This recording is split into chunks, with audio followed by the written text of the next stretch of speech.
Është urgjencë që sa më shpejt të miratohet buxheti. Po shpresoj që partitë opozitare do të reflektojnë dhe do të ketë mirë kuptim që mos të bëhet sikurse në të kaluarën. Jam i bindur që ne kemi nevojë për urgjencë, për shkak se neve kemi nevojë buxhetin e Republikës së Kosovës ta miratojmë. Janë ditët e fundit, ju e dini që vetëm edhe muaji i shkurt mund të jipen pagat në gjithë sektorin publik. 85.000 qytetarë të cilët janë në këtë sektor, andaj është urgjencë që sa më shpejt të miratohet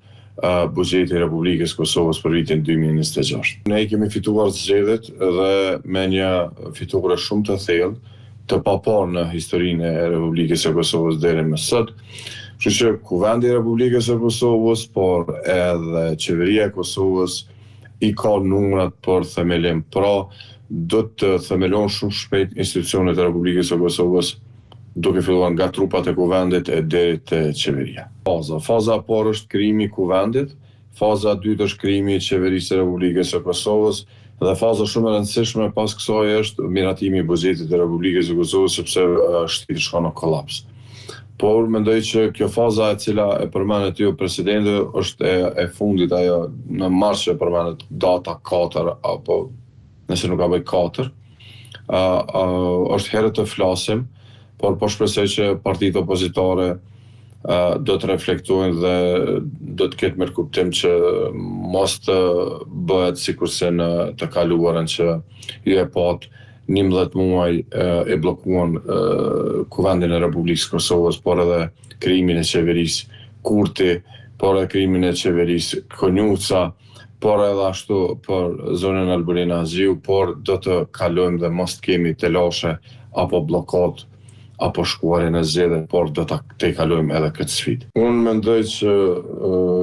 kjo nuk duhet të jetë për shkak se kanë qenë zgjedhje shumë demokratike, shumë fer,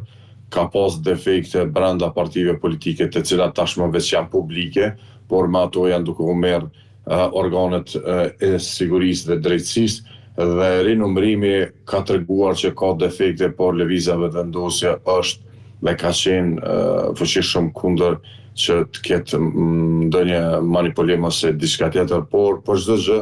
janë organet e drejtësisë të cilat duhet merren deri në fund me këtë. Për çështjen se a duhet zgjedhjet të mohon, ato janë vetëm supozime sepse zgjedhjet kanë qenë shumë demokratike, defektet brenda partive i kemi pa, por mendoj që këto duhet përmirësohen në vazhdim, ndoshta ka nevojë edhe ligjin që ta amandamentojmë apo të ketë diçka tjetër shtesh, por unë mendoj që organet e drejtësisë janë duke kryer punën e vet dhe zgjedhjet kanë qenë shumë demokratike, nuk ka pas mes partive politike ndonjë defekt, defektet kanë qenë brenda, por rinumërimi është bërë dhe me këtë rinumërim kanë dalë në pa defektet të cilat KQZ-s po i dalin pa pushije që ka nevojë ndoshta edhe për ndonjë ndryshim të ligjit.